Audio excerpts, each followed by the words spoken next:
Aloha. Good morning, everyone. It's morning still here in Honolulu, Hawaii.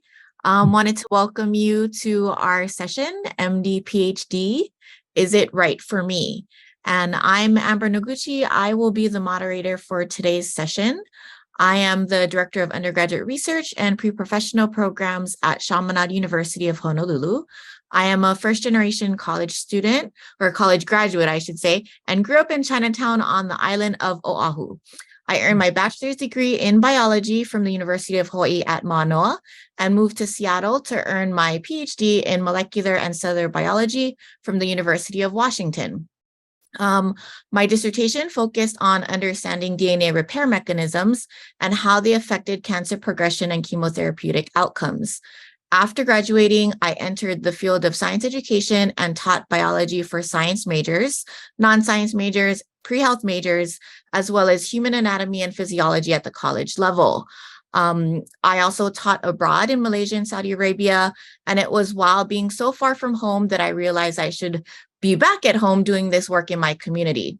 So in my current position, I enjoy developing programming and advising our students to pursue their life and career goals, and a bunch of which are also pre-health students who want to enter the health professions. And so now I will introduce our panelists. So we first have Brian Sullivan. So Brian was raised in St. Louis and earned a bachelor's degree in political science from St. Louis University. Following a stint in the service industry, he returned to SLU to complete a master's in Spanish literature with a focus on the work of Jorge Luis Borges. During this time, he worked as a lab tech at Washington University and eventually became a departmental business manager. In 1994, he switched his focus to graduate training and became the administrator of the MD-PhD program. Under his tenure, the MD-PhD program has graduated 538 physician scientists. On the national level, Brian was among a group of MD-PhD leaders that initiated collaborations which led to the creation of the National Association of MD-PhD Programs. He was also a founding officer of the MD-PhD section of the AAMC Great Group. He and his wife are parents to 5 children and 250,000 honeybees. Welcome, Brian. And next, we have Dr. Fred Gorelick. He was born and raised in the Ozark Hills of Missouri, received his MD from the University of Missouri, and also did an internal medicine residency there. He then traveled to New Haven, Connecticut for a fellowship in digestive disease at Yale. There, he became interested in basic science research and spent 4 years in studies of the new field of protein kinases, working at both Yale and Rockefeller University. Fred joined the faculty at Yale in 1980 and has been funded to pursue basic and translational research related to intestinal disease until the present. He is committed to the training of young scientists from diverse backgrounds with scientific interests that encompass basic, translational, and clinical science.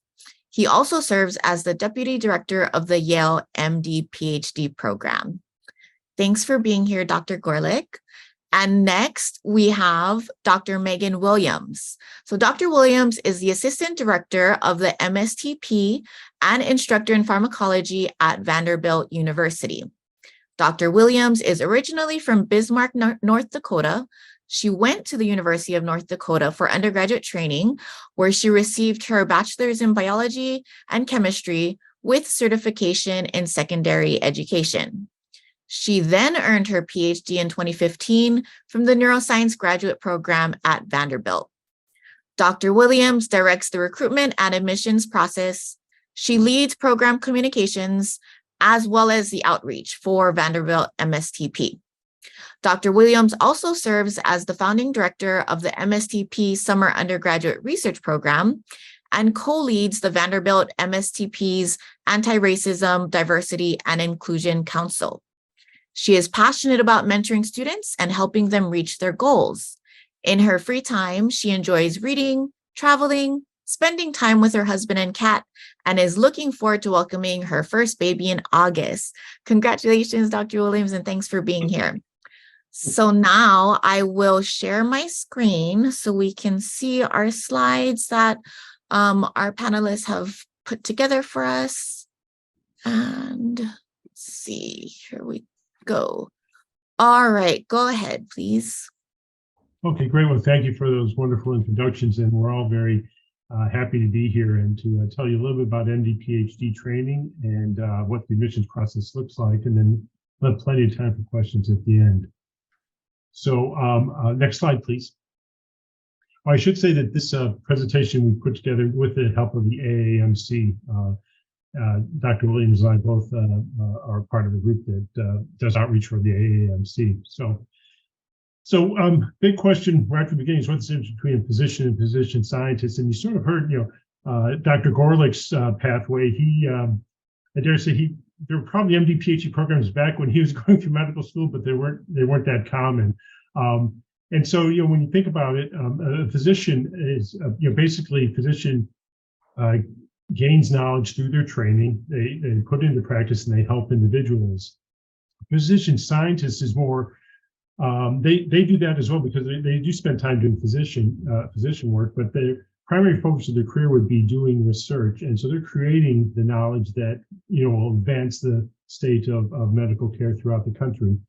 And so physician scientists, there aren't a whole lot of them, like I think less than 3% of any med school graduating class cohort, would be physician scientists, but they've sort of very important functions, serving as sort of like this translation between the clinical space and the bench space. And so it's really important that we have some people training as physician scientists. Next slide. So where is it done? Well, as you can see this map, it's done pretty much across the United States. There are 53 programs currently funded by the NIH, but there are over 100 programs, so that means about half are funded by the NIH, the other half are not. And these programs are stated purpose is to train individuals to become physician scientists, and they do that by combining full-scale MD training with a PhD. Typically, they're going to be in the biomedical sciences. Important thing about this is the training takes a little bit longer than the regular physician training. And so in order to incentivize people and to provide a firm financial basis for when they graduate, the MD PhD programs will cover all the tuition, and then we'll provide a stipend that has a living cost of living allowance for wherever you happen to live. And it varies obviously from place to place depending on what the cost of living is. So next slide. So I mentioned it's a longer period of training. MD degrees can be done in 4 years. MD PhD, I think the average now is about 8.4 years. So it does take a bit longer than it does for the than the MD degree. And how we do this is it's sort of like I call a sandwich model, where you start off, med school is like the bread, and then the meat inside would be the PhD. And so you start off in medical school, depending on the school, some schools get the preclinical phase done in 1 year, other schools take 2 years. But that first part, you'll be focusing primarily on your medical education. However, you would probably be going to MD PhD specific seminars. You might take MD PhD specific classes, and you would do research rotations. Then at the end of that preclinical phase, and some schools again have you do a year of clinics before you start the PhD, but regardless, you then would move to the PhD phase of training and take any coursework you need to take, do a qualifying exam, form a thesis committee, and eventually defend your thesis before that committee. And during that PhD phase, you may have opportunities to still do clinical clerkships or things like that, what they call longitudinal type clerkships, where you're seeing patients and you're being supervised while doing this. And then after you complete the PhD, you defend it, you go back and complete the rest of medical school. And that can be anywhere from a year and a half to 2 years of training after the PhD. So the curriculum integrates the two of them. But there are very specific things you have to do in order to be a physician, and specific things you have to do in order to be a scientist. And so That's why you see it says 7 or 8 years, and because the rate limiting step here really is the PhD. We don't know how long that's going to take. We can sort of guess, but we have an average. But depending on your project and how fortunate you are, your PhD may be done in 3.5 years, or it might be 6.5 years. We can't really tell that at the outset. I should mention that many PhD fields are possible. Most people go into biomedical science, sort of bench science. Lately, there have been a lot more individuals going into computational sciences. Some people do a PhD in anthropology or public health. So a lot of different things you can do. When you're looking at MD PhD programs, you should make sure you verify what kind of PhDs they're offering, so you can be sure that that's going to be a school that will be able to support you in your research. Next slide. So what happens afterwards? Okay, so you go through all this training, and then what do? Well, as you can see, about 60% of individuals who complete the MD PhD training will end up in academia, and typically they would run their own lab. They would see patients. How much they split that time between lab and seeing patients? It's not completely up to the individual, and it actually varies over the career. There may be times in your career where you're seeing patients more than you are running lab. Other times you may be, doing primarily running the lab. Outside that, some individuals might choose to go to work for a federal agency or the NIH. They may work for a research institute. Some go into industry. They may do that right after completing the MD PhD, or they may decide to do that a little bit later, after they have established their scientific program, and maybe they come across a technology that's really promising, and they decide to take that to industry. And then we have about a quarter of individuals will end up being in private practice. We're not sure of the research activity. My guess is not doing a whole lot of research, but they may be, participating, in clinical studies, being a conduit for those sorts of studies.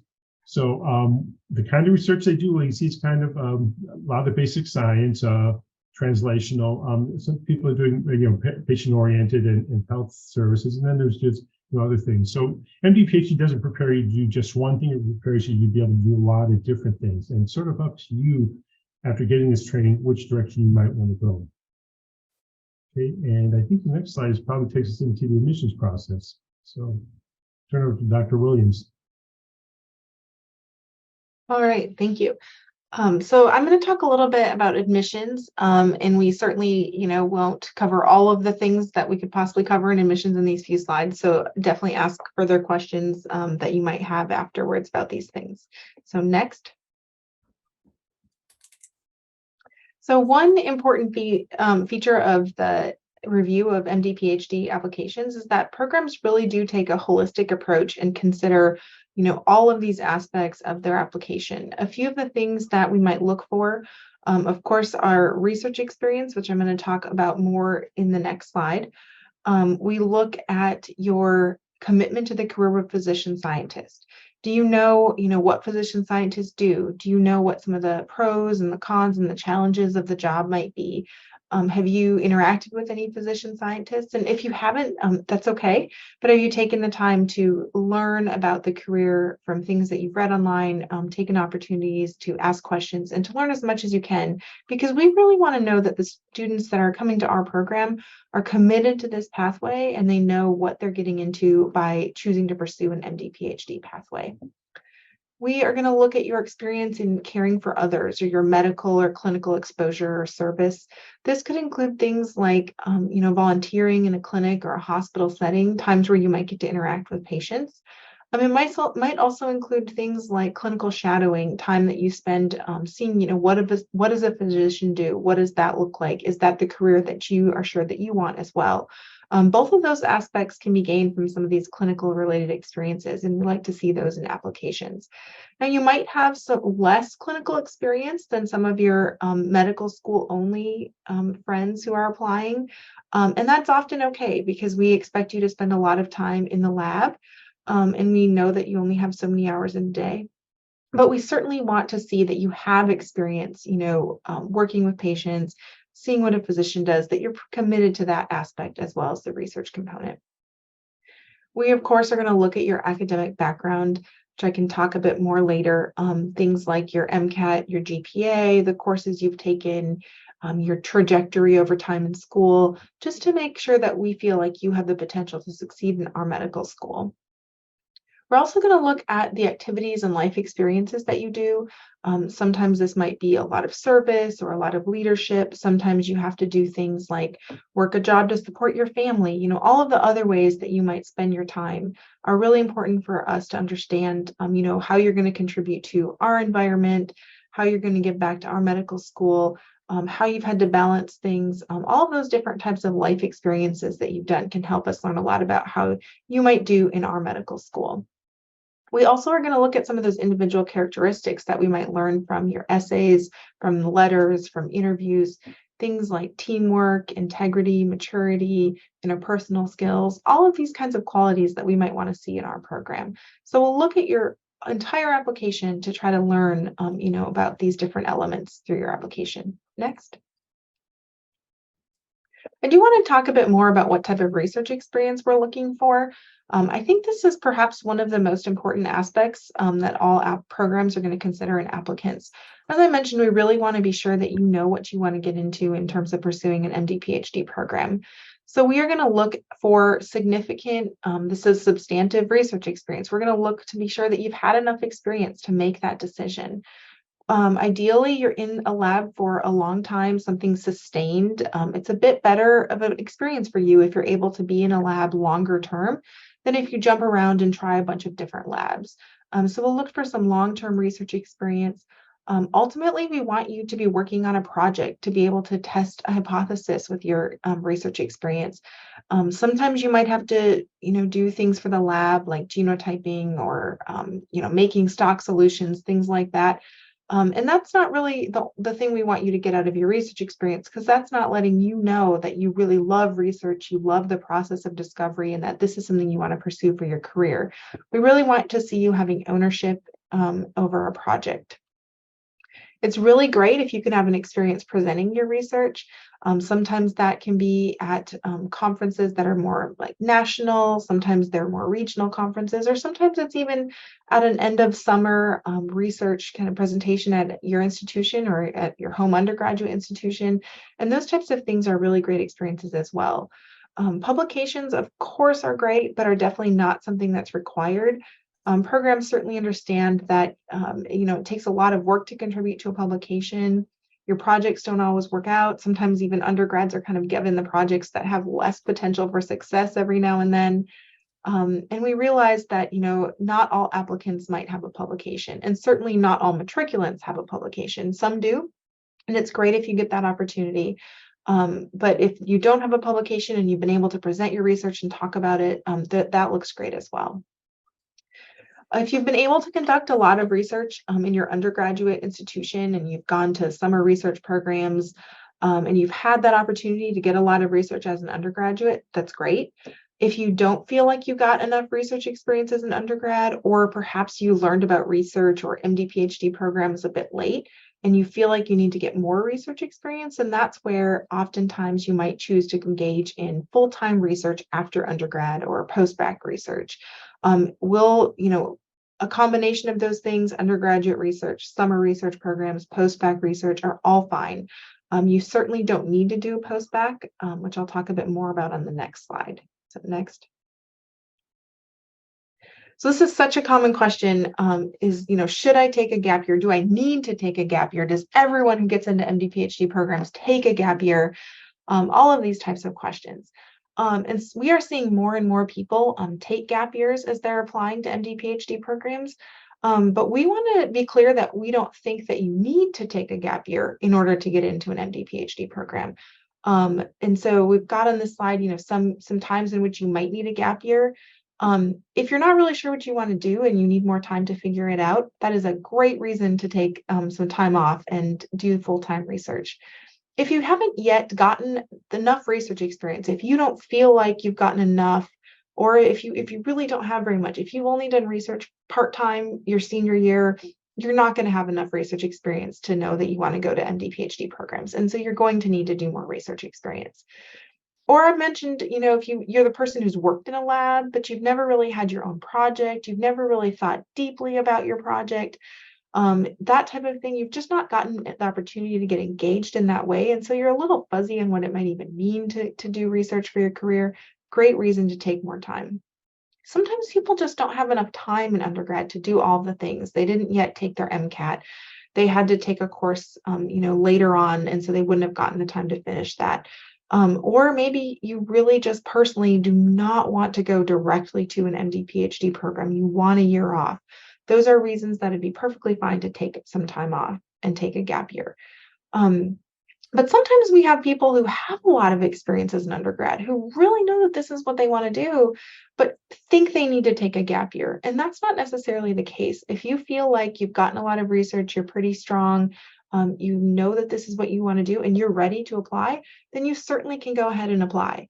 And we also kind of said this thing, an advisor that maybe doesn't frequently advise MD PhD students. There's a lot of really great advisors that you know out there, but they don't all have experience with MD PhD applicants. And so, if someone who isn't experienced tells you that you need to do that to get in, it'd be a good idea to maybe seek advice and see what other people who might have more experience talking to MD PhD applicants think. And as I mentioned previously, you don't have to have a publication.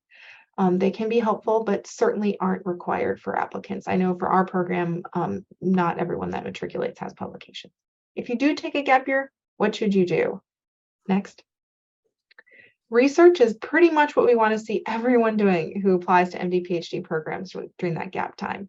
It might be common that you hear some of your friends applying to medical school doing different things like volunteering or something kind of clinical related. But really, for an MD PhD program, we want to see you gauging the majority of your time in research during this time.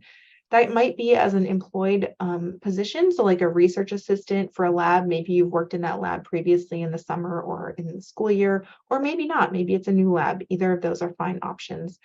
Or it might be part of a special program like the NIH or the National Institute of Health has a post-bac program. They have really great opportunities for people to do gap years there. Or there are some special kind of master's or post-bac programs that are specific programs that have research and coursework. Oftentimes you have to pay for those programs. And so I don't typically recommend those unless you need to show that you can do well in an advanced coursework setting. Maybe your undergraduate GPA was lower than you'd like. That could be an opportunity to pursue. But there are plenty of things where you can do research and actually get paid to do research. And so you should pursue those first if you don't need that additional coursework. Next. These are just some statistics about, the numbers and what that looks like. So the last academic year, there were about 6,000 MD PhD trainees nationally. In the past application cycle, so people who started last summer and fall, we had about almost 1,800 MD PhD applicants. And we're comparing that to the 62,000 MD applicants. So it's a lot more people applying to medical school than MD PhD programs. But MD PhD programs in that application cycle, applicants did submit 17 applications per applicant. So that's quite a few on average that people are submitting. And then there are about 709 matriculants, which is almost 40% of the total applicant pool who entered an MD PhD program. And that is somewhat comparable to the total percent of medical school applicants who get accepted as well. I think some people feel like it's, more competitive to apply to MD PhD programs, but that percent of applicants getting accepted is quite similar. We also had 51% women in our matriculating class, which is really good. We've seen that creep up over the years and finally now reach about 50%. And so that's really great. And then we have 11.4% of people from racial and ethnic underrepresented backgrounds underrepresented in medicine, as well as another group that we're putting that is from multiple racial or ethnic groups. So there could be some people who are also part of underrepresented groups in there as well, but we can't capture that the way that AMCAS reports the data to us. Certainly, our programs would love to see the population of MD PhD programs better represent, the national population, the types of patients that we serve. And, these numbers are certainly not there. And all of the programs, I think, are really trying to do what they can to improve inclusivity in their programs and to help improve recruitment to hope that we can have a more diverse pool of physician scientists being trained in the future. Next. Some of the stats that people like to see, so MCAT and GPA. A couple of notes about this: when we're considering, MCAT and GPA, I think a lot of programs will think about things, as I mentioned before, how have you done over the course of time? Maybe you've had a tough transition freshman year and you learned new study strategies and you improved your GPA, you did a lot better in future semesters. Or maybe you had a year where you had, you overcommitted yourself and you learned then how to balance that. Or maybe something personal happened and you learned how to overcome that or approach that better in the future. So we'll definitely consider all of those types of things when we look at, GPA, MCAT, and if your GPA is perhaps lower than you might like, let us know how you learned those strategies, learned to overcome those challenges that you had, and how you are going to use those skills to show us that you can succeed in medical school. So you definitely want to think about those types of things in your application. You can see the numbers here, the total applicant pool numbers are on the top. And we show mean and range, and we like to show range to show that sometimes the mean isn't exactly representative. You don't have to always have, the best score. There's people across a whole range that are accepted. If you look at the matriculants on the bottom, those people who actually came to our programs, the mean MCAT is 516, but the range is much broader, and the mean GPA is 3.82, again, with a much broader range. Next slide. All right. So one thing we want you to know is that if you heard about this today and you're planning to matriculate next fall, but you haven't started thinking about an application, then you probably aren't going to be able to join our programs next year. You need to definitely take the time to prepare your application, to consider what you want to do. It's going to take you a couple of years to take the courses that you'll need, to get the research experience that you need, the clinical experience that you need. And to think about, that this is what you want to do and put that together into a solid application. But in the winter, so sometime, if you're excited about this and you think this is what you want to do, then in the winter, early spring, you'll want to start preparing your application. It'll open up in May for you to actually work on your AMCAS application, but you can, of course, start writing all those essays and all those things well before that time point and getting feedback on everything. At the end of May or early June, you're able to actually click that submit button on your AMCAS application, and then we start getting those a few weeks later at the schools. There'll be secondary applications that we'll send you as well that you'll have to do. And then typically in the fall, in September through maybe December or January, most of the MD PhD interviews occur. And then sometime in that winter, you'll get hopefully accepted to multiple programs, and you'll get an opportunity to revisit them and pick which one you want to join. And then you usually start sometime in the summer or fall. Some of the programs do start early in June or July, and then through the fall as you join a program.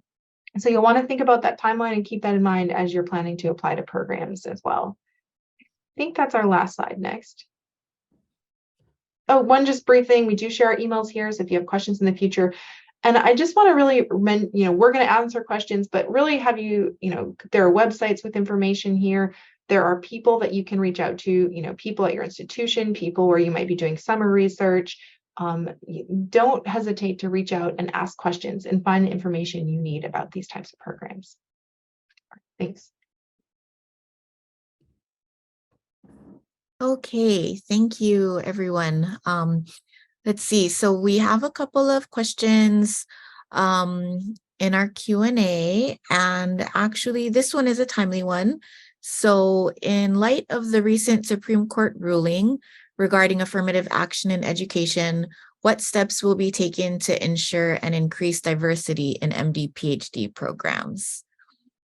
Actually, or do we even know right now? And I was looking at that question. Maybe I can start with it, Amber, and I'd also be very interested to hear Ryan and Megan's response. It's not an easy one. And I actually was going to make a comment, a highlight to the students, and I think it was in Megan's part of the presentation, and underscore something that we really look at and emphasize more and more in recent years. And when we look at, and I found that some applicants are hesitant to write about this, and that's evidence of maturity. And what we mean is that you really have to take on a great deal of responsibility in accepting this particular training. it's rigorous training. It requires independence and drive. And I think we look very carefully for evidence that people are resilient and persistent. And so writing about your life and challenges in life, I think, are one of the important ways we can measure that. And so I think it does relate to the question about the Supreme Court ruling and diversity. And I'd be interested to hear what Brian and Megan say. But we take a very holistic view of our applicants, and we look at the whole individual. And to be successful as a physician scientist, you don't have to be a genius. You have to be very hardworking. You have to be smart, and you have to remain focused. So I think that, certainly diversity and background come into that equation, and depending on the background each of us have, we may be better prepared than others to take on the challenges. I would just echo that, we do employ a holistic review of applications. I think, really for MD, PhD, the focus is going to be on research. That's a differentiating factor amongst applicants. And so if you have a strong research background, I think, that makes you an ideal candidate for MD, PhD training. And we look at a number of different ways to reach out to students from underrepresented groups. Many of our schools have summer programs, research programs that we offer, specifically aimed for individuals interested in MD, PhD training. I think another thing that we do is we go to the major conferences. Well, we go to the Leadership Alliance when, up in Connecticut to reach out to students specifically, and then the SOCNS and ABRCMS and those sorts of conferences. So we try to connect with individuals in those ways. And I actually, MD PhD programs are meeting in 2 weeks, and this is item number 1 on our agenda, how we're going to respond to this, and we're hopeful that our colleagues in states that have labored under these more restrictive requirements, such as California, Michigan. We're hopeful that they'll be able to share some insights and help us figure out how we can ensure that we are able to continue to interview and recruit individuals from underrepresented groups to our programs.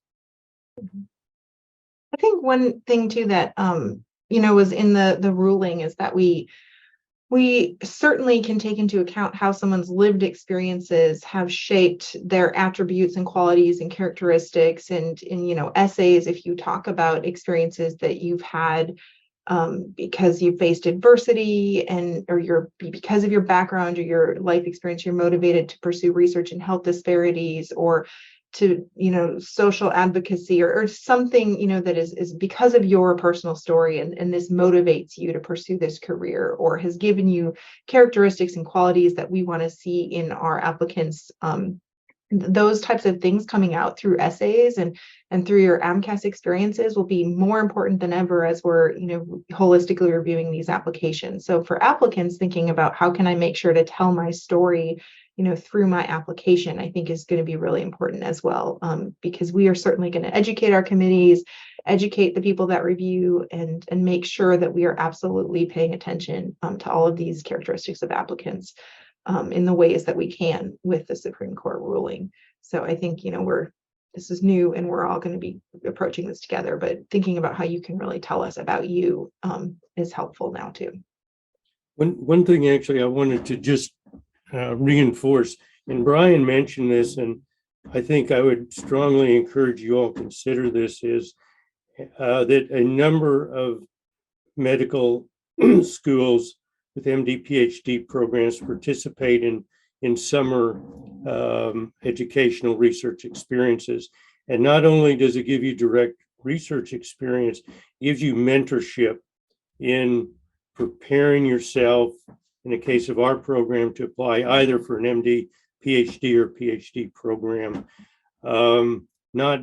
They're not available everywhere, but they're available in many places, and most of those places will cover your summer expenses. And it's a wonderful opportunity to get a flavor for what biomedical research is, hands-on experience, and to meet peers from throughout the United States that are basically following the same path.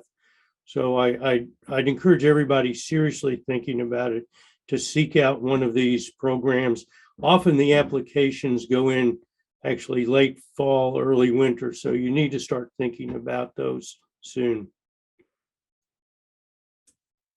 And so we also received questions that were submitted prior to the session. And so one is, how should I approach selecting potential MD PhD programs that align with my research interests and career goals? What resources are available to gather information about specific programs and faculty members? Maggie, maybe you can take that one. Yeah.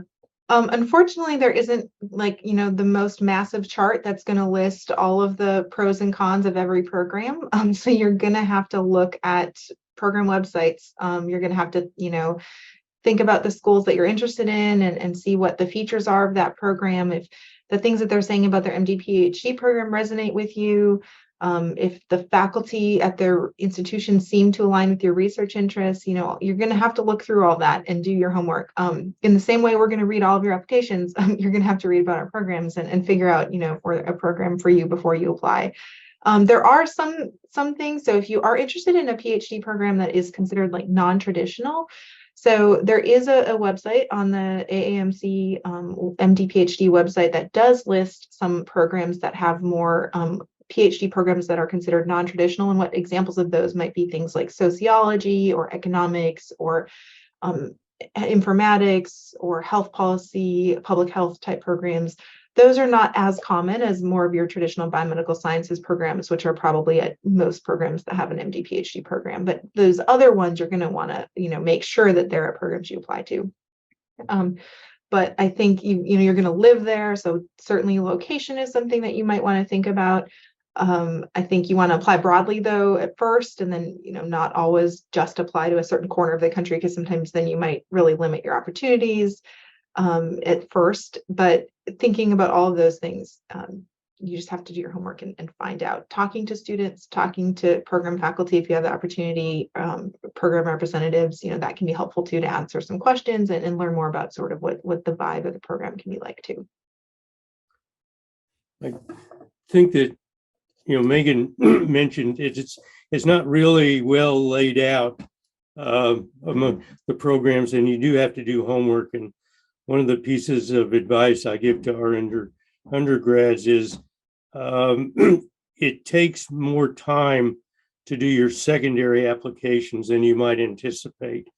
And I would anticipate it's true for both Megan and Brian. When we're looking through applications, we get many, many more applications than we have positions. And one of the things that we look for is if the applicant is going to be a good match.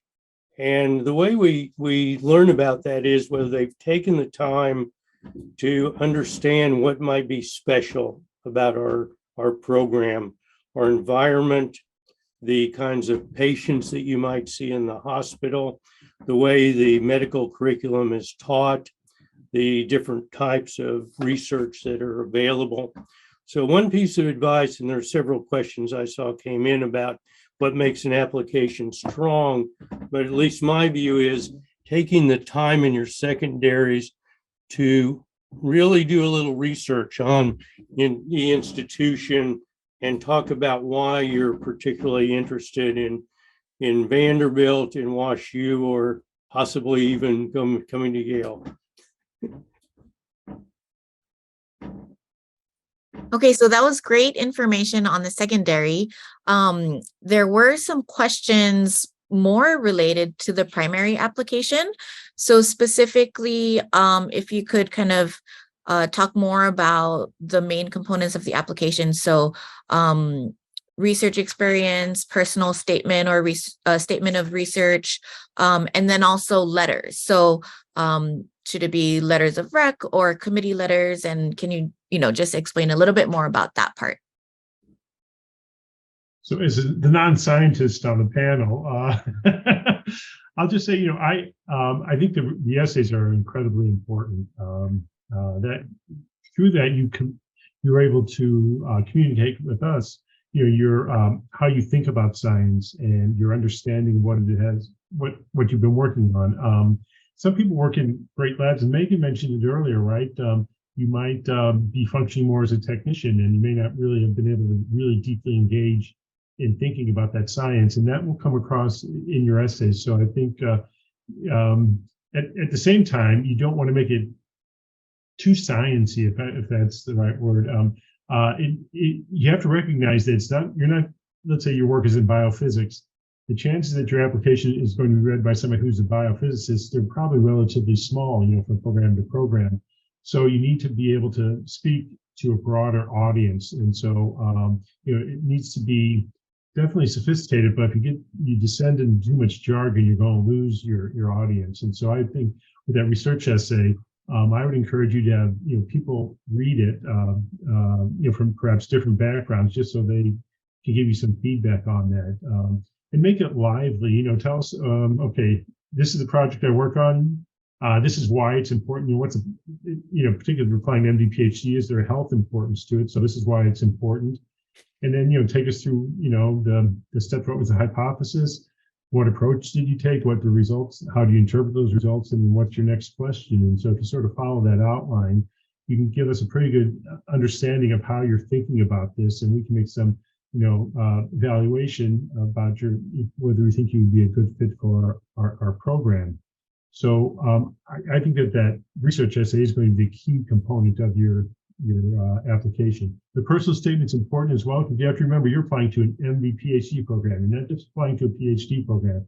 The medical school is going to want to see that they think that you'll be a good fit as a physician, so that your motivation to be a physician is on target. And so you need to write about that. And I will tell you one thing that I've noticed over the years is our admissions committee, they don't want that personal statement to be about research, but they would like to see some mention of research in there, either that you've done research or that in your future, in your career, you want to use your clinical skills and your ability as a researcher to, make the greatest possible impact. I don't know if that's, you get the same feeling, Fred and Megan, at your programs or not, in terms of, what they're interested in. Megan, do you? Oh, you're. Sorry, I'm muted. Okay, our committee yes, I agree with Brian that ours does like to see in that personal statement some mention of science, right? Why? Well, also because if they read this beautiful essay about why you want to be a doctor, then they go, well, why do you want to do MD PhD? Yes. And there is, remember, so for MD PhD, you apply to AMCAS and there's the personal statement, but then when you do MD PhD, you also have to do the why MD PhD essay. It's a little shorter, but you've got to do that one too. And then as Brian mentioned, the research essay. So we've got 3 essays through AMCAS, and then each school is going to send out their own secondary essays, which might be 2 or 3 or more. And so that certainly is going to take a lot of time. Sometimes, I like to tell people, if you've got some stories or parts about you that you kind of wish you could have fit in your personal statement, but you had to cut them out, keep those paragraphs aside, keep those ideas on a piece of paper and use those in your secondary essays if there's a way that it can fit, because you're going to have to write many more essays. And sometimes you can, change the angle of the story or the a little bit of the background information and make it fit maybe different types of questions as well, depending on what those questions might be. Some schools are going to ask you very specifically, why are you interested in our program? Some are going to ask you to go in more details about a certain type of interaction or experience that you've had or something like that. So that's something you definitely want to spend time and set aside time to do, are those secondary essays as well. One question about letters that I remember was a committee or individual letters, those types of things. I think if your school offers a committee letter, it's a great idea to get those, one of those committee letters. Some schools have different policies on who from their institution can get one. Like maybe alumni can't always get one, maybe alumni can, or there's a deadline. You have to, reach out to the pre-med office by a certain date in order to get that letter from the committee. Make sure you're aware of those types of rules and policies at your schools. I think for some MD PhD programs, some care more or less about getting a committee letter than others. I think the most important thing though for MD PhD letters are to have letters from your research advisors. We really want letters from people you've done research with. And I know for us, that often is, pretty much all of your research experiences. Maybe sometimes you'll have had a research experience that was like just a summer 5 years ago and haven't really maintained contact. And it's probably okay not to get that letter if you have many other research letters, 2 or 3 others that you've done a lot longer that can also write you some great letters. But if you've got 2 pretty significant research experiences, we want a letter from both of them. We really want to see letters from people you've done research with. And we want all of your letter writers to know that you're applying to MD PhD programs so that they can talk about your potential for success as a physician scientist, not just a physician. I think it's really unfortunate when we read letters that just talk about how great someone will be, being a doctor, they're applying to medical school, what a great doctor, but it doesn't talk about much about your research or about your potential for success as a scientist. So make sure your letter writers know what you're doing. Don't just tell them you're applying to medical school, but tell them that you're doing MD PhD, especially if you're from one of those schools that maybe doesn't have a ton of MD PhD applicants. It's really helpful to let them know that. Just say, Ryan and Megan have just given you the last 2 or 3 minutes some of the best advice of the whole hour. I hope that's all recorded for them. There was one thing I wanted to underscore that we certainly look very closely at in the application, and this is where I find folks falling short, and that is why the MD PhD. And you need to think about that statement very, very carefully. And why do you want both to get a medical degree and a PhD? How are they going to fit together? How is one degree or training experience critical to realizing your goals in the other? And I can tell you this happens not infrequently. We'll look at the personal statement and it'll be either all about science or all about medicine, and it won't cover, the other part of it. And when I look at that, if it's all about science and I look at what the person's done, I wonder why if they're not wasting their time doing an MD, and it can go in the other direction. So I would encourage you, it's worth thinking about that statement very carefully. And it gives us important insights, at least me, in understanding what your impetus is for pursuing a dual degree, and what your goals are, and how well informed you are about the job description. Thank you.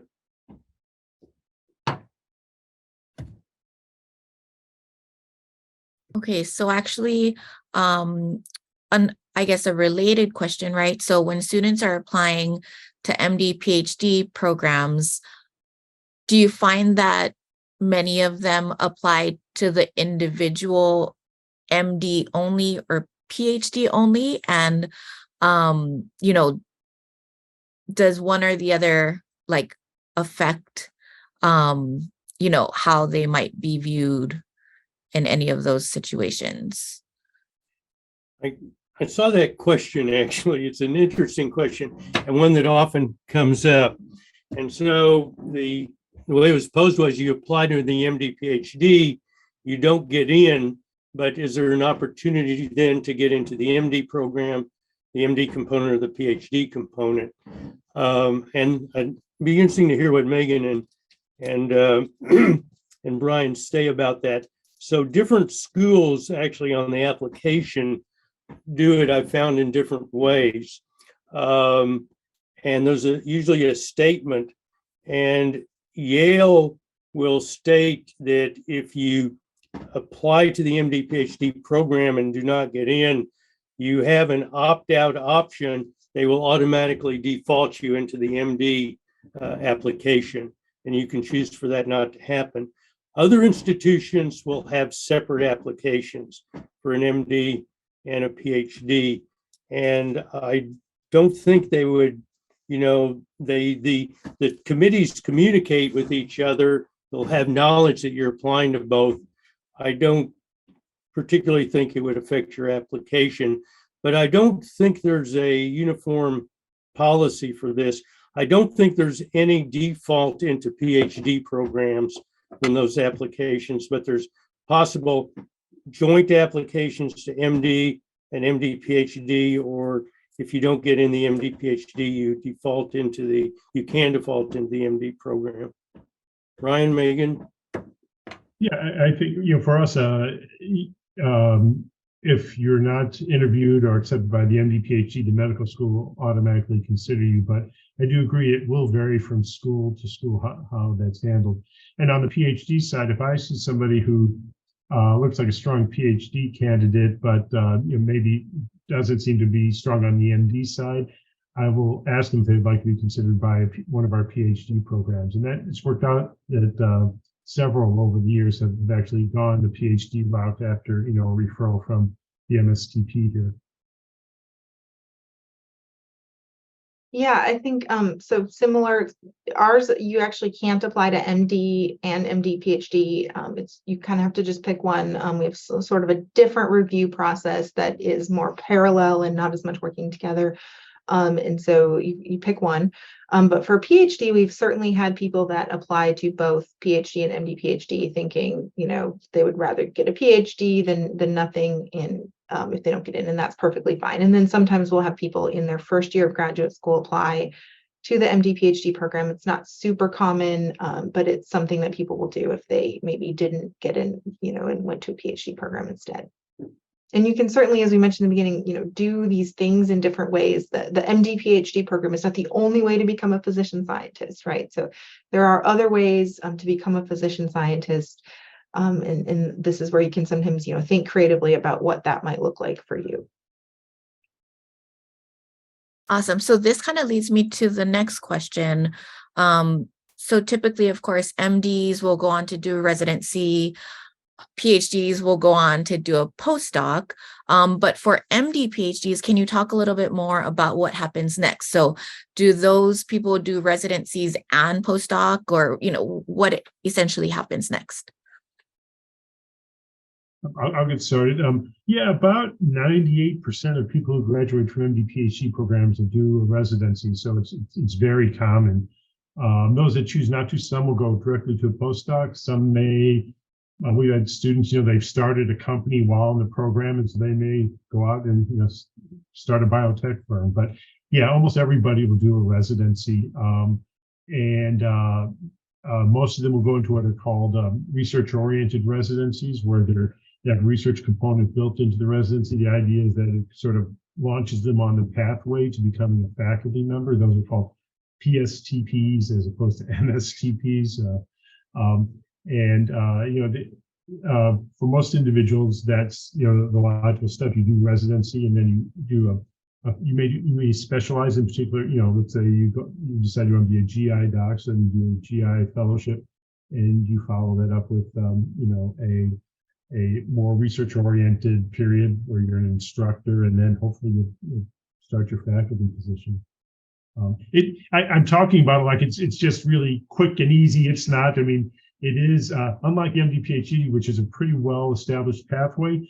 The post graduation period is kind of it's more challenging. I'll just put that way. It's not as organized, and that's something actually that MD PhD programs are working with, and particularly Megan's boss at Vanderbilt has played a big role in this nationally, trying to get these pathways established and standardized across the country, so it's easier, never easy, easier to go from the MD PhD into a position that will lead to a faculty appointment at some point.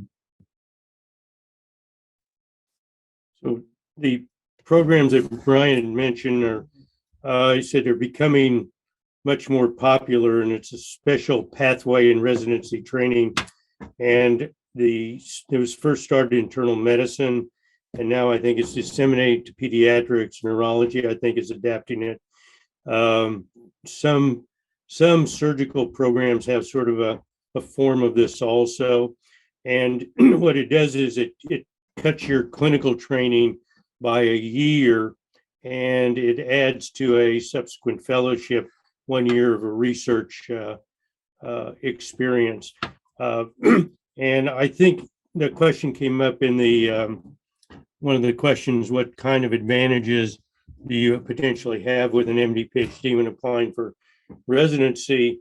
And I'd have to say, I think I'm sure for Megan and Brian's program, the kind of folks that we get in what's called our short track program, meaning shortened residency in internal medicine, are virtually all MD PhDs that we're interviewing as qualified for the special track, because there's a limited number of positions.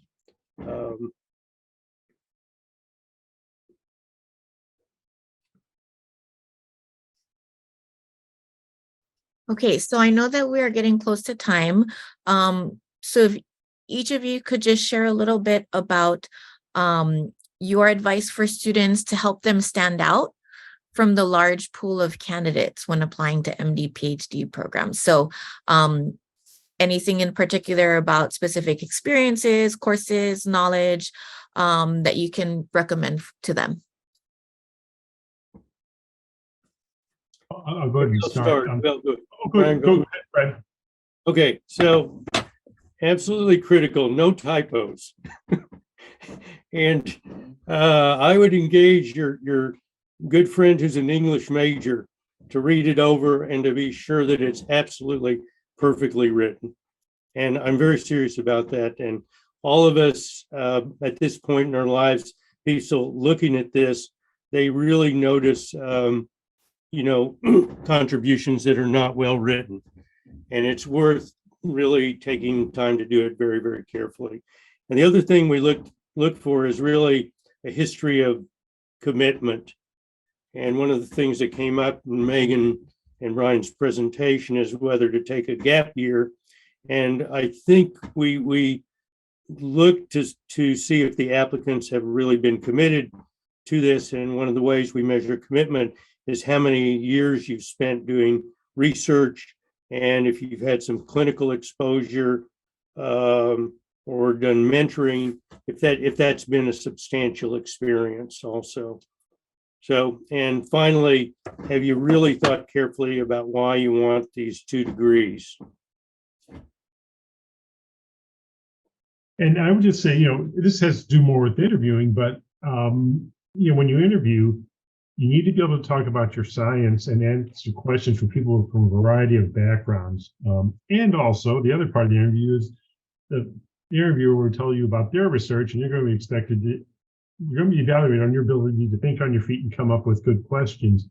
So I think getting used to giving oral presentations, like a poster presentation is good, actually, is really important, because that gets you used to talking about your science to individuals who are not in your specific area necessarily, which is exactly what the interviews are going to be like. And then the other thing you do when you're at the conference, wherever, you go around to other people's posters and you learn how to, quickly assimilate this knowledge and then come up with good questions, because that's going to be really important when you do your interviews. I think one thing is, really thinking when you're writing your essays, when you're writing your descriptions of your experiences, when you're explaining to us like who you are, what's important to you, why you want to do this, making sure you think really like deeply and reflectively about your choices you've made, about why you've engaged in a certain activity, about what you've learned from something. And you convey that to us. You let us know what skills you learned, what characteristics or qualities that instilled in you, and how that's going to help you be successful in the future. Because we really want to see, people that we talked about maturity a little bit, and people that are really reflective and can think about these things deeply, whether it's research or medicine related. So thinking, for all of those words that you get to use, using them the best you can to convey those things to us. And sometimes it's only a couple of sentences, but you can do a lot with those if you think about what to put there, and really think about how to structure those. Great advice. Thank you all so much, panelists, for being here. And thank you, students, for joining us. If you have any questions, please feel free to contact, who might help you best. So thank you.